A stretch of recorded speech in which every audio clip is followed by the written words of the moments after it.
Hospital में गए तो उनको ऐसे छोड़ा था जैसे लवारसों की तरह। वो हेल्थ वालों का काम कर रही थी उस टाइम। योजनाएं होती हैं सरकार की, हमारे थ्रू ग्रास रूट पे चलती हैं, हमारे लिए कौन सी योजना है? ऐसे पंपिंग दे रहे थे उसको। क्या इन हॉस्पिटल वालों के पास एक गैस सिलेंडर नहीं था? हम लोगों ने क्यों नहीं ध्यान दिया?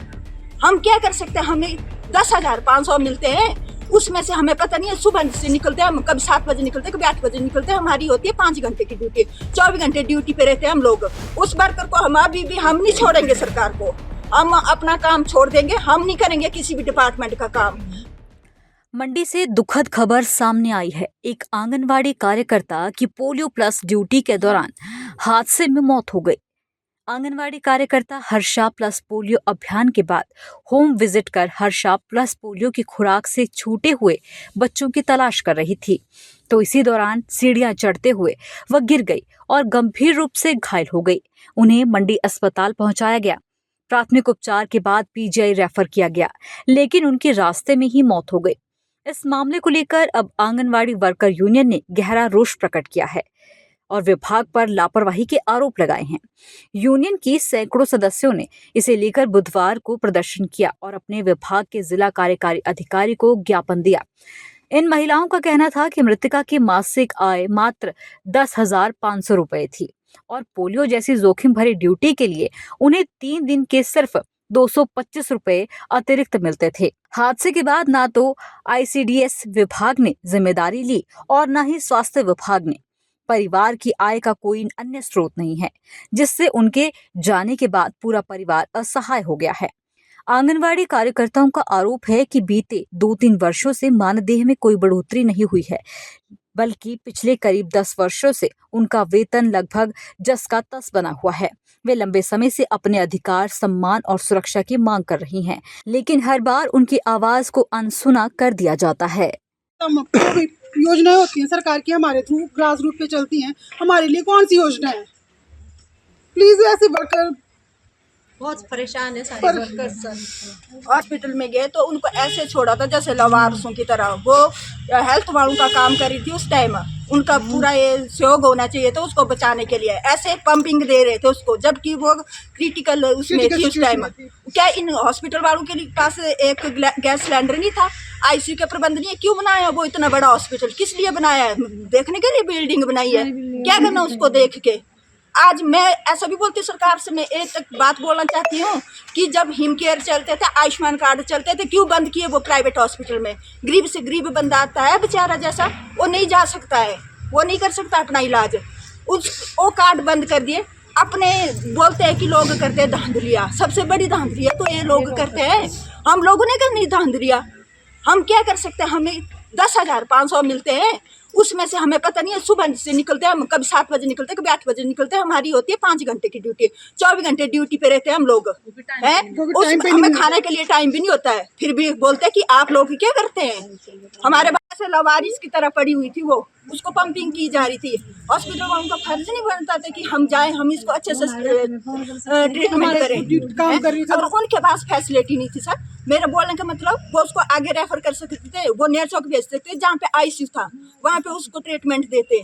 ऐसा थोड़ी है कि उसको लवारिस की तरह छोड़ के रखा, किसी को पता नहीं हो। और पंपिंग भी, और जो उनको बच्चों को बेचारे को पता नहीं है, वो क्या पंपिंग करे? डॉक्टर क्या छुट्टी लेने के लिए देती है सरकार उनको तनख्वाह?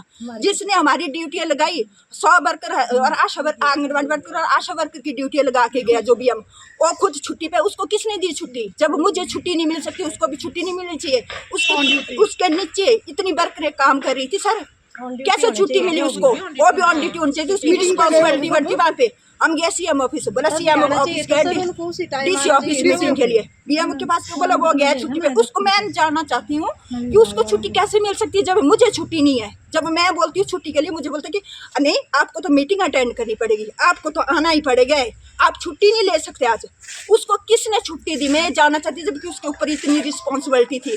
उसको पता नहीं चला मैंने इतने लोगों की ड्यूटी लगाई है पीछे से। और जब हमारी ड्यूटी लगानी है, तुम्हारे विभाग को एकदम वो बताते हैं। जब इतना बड़ा कांड हुआ, मैं बोलना चाहती हूँ, इन्होंने हमारे विभाग को क्या सूचना देना भी जरूरी नहीं समझा? सीडीपीओ को सीडीपीओ और डीपीओ को बताना जरूरी नहीं समझा कि आपकी वर्कर यहाँ क्रिटिकल हालत में पड़ी हुई है? क्यों नहीं बोला इन्होंने? पता लगता है कि सब ये मांग करते हैं, एक तो ये जो आप इतने लोगों का जो जहाँ भी सरकार को हमारी जरूरतें पड़ती है आंगनबाड़ी वर्कर को सबसे पहले खड़ा किया जाता है। और हमारे विभाग, पता नहीं, मुझे नहीं पता कौन ये ऑर्डर करता है कि हमारी आंगनबाड़ी वर्करें करेगी। क्या आंगनबाड़ी वर्करों का अपनी जिंदगी नहीं है? उनका अपना परिवार नहीं है? उनका कुछ भी नहीं है? वो मर जाएगी, गाय भैंस बकरी की तरह मर गई तो मर गई, किसी को कोई फर्क पड़ने वाला नहीं है। अब सर मैं अपनी खुद की बात कर रही हूँ, मैं पैलेस कॉलोनी से BLO हूँ, है ना, और हमारे को SIR का काम दिया, हम अपने ईमानदारी से काम करें, हमने कभी काम के लिए निकाल की ही नहीं, कभी नहीं किया आज तक। निकाल का जो विभाग का काम है, हम सेवक कहें तो हम कम करें से लोग हमें थोप रहे, जहाँ दूर दूर से लोग आए, हम बोलते कि अपना डाटा प्रोवाइड कराओ। देखो अब कोई लोग कहाँ से घर बना के बैठे हुए हैं, यहाँ कोई कहाँ से घर, अब हमें क्या, अब उन्होंने जॉब कहाँ की, रामपुर की, शिमला की, जहाँ वो लोग रहे उनको तो पता कि उन्होंने कहाँ जॉब की। इलेक्शन ऑफिस में जाके पूछो कि हमें क्या मिलता है। पूरी साल काम करते हैं और 6,000 रुपये मिलता है, और दिन रात काम कर ले रहे हैं ये लोग, दिन रात हमसे काम कर रहे हैं, और बोलते हैं कि हमारा वोट कटता है तो हम आपको बताएंगे। उल्टी ये धमकी दी जाती है। हम क्या कर सकते हैं? हम क्या पूरी हिमाचल, पूरी इंडिया में, हम उस 6,000 के पीछे हम पूरी इंडिया में घूमे हैं? हम एक सिंगल BLO लगी होती इतने बड़े इसमें, कुत्ता भी हमारे को खाने को दौड़ता है, बंदर भी हमारे खाने को दौड़ते हैं, गिर भी सकते हैं हम, कुछ भी हो सकता है। अगर हम मर गए तो इसका जिम्मेदार कौन है? हमारे बच्चों को कौन पालेगा? हमारे घर को कौन दिखा? अब आज हमारी एक वर्कर मर गई है, सिर्फ एक वर्कर मरी है, वो उस घर की एक पावर थी, वो औरत एक ऐसी औरत थी जिसने अपना पूरा घर संभाला था। आज उसके घर में बहू है, छोटा बच्चा है, बेटा भी उसका छोटा, लड़कों को तो ज्यादा समझ इतनी भी होती भी नहीं है। घर की एक औरत होती है, वो पूरे घर को संभालती है। अब इस चीज का जिम्मेवार कौन है? मैं इस बात को पूछी कि इसका जिम्मेवार कौन है? तो होम विजिट के दौरान जिनकी ड्यूटी थी कि वो जो जहाँ जहाँ उन्होंने पोलियो की ड्रॉप पिलाई है उससे हाउस नंबर डालने के लिए वो गए थे, वहाँ गिर गए, और गिरने के बाद उनको जो हॉस्पिटल में एडमिट करवाया, वहाँ से उसको PGI रेफ़र कर दिया, और उसकी जो है तो रास्ते में दुखद मृत्यु हो गई। तो उसके परिवार के लिए भी हमने ये मांग की है जिला कार्यक्रम अधिकारी से कि उसके परिवार को 50 लाख रुपए मुआवजा मिलना चाहिए, और उसके परिवार में से किसी एक जो उसका आश्रित है उसको सरकारी नौकरी मिलनी चाहिए। अगर भविष्य में इस प्रकार की घटनाओं के ऊपर रोक लगाने के लिए, है ना, वहाँ आ जाता भी ठीक है, BMO बोल देता कि तुम इस ड्यूटी को करो, कोई और आ जाता वो बोलता इस ड्यूटी को करो। एक प्रॉपर गाइडलाइन जो तो DPO ऑफिस से जानी चाहिए कि ठीक है आपने इस काम को करना है।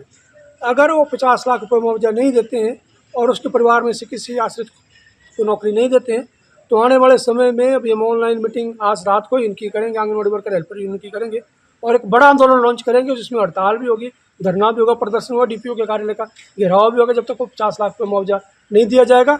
इस आंदोलन को जारी रखा जाएगा। इतनी बात हम आज के न्याय हैं, और प्रॉपर गाइडलाइन दे दें, प्रॉपर उसके हिसाब से वो काम करेंगे। इतनी बात में राजेश कुमार शर्मा, C2 का जिला सेक्रेटरी मंडी।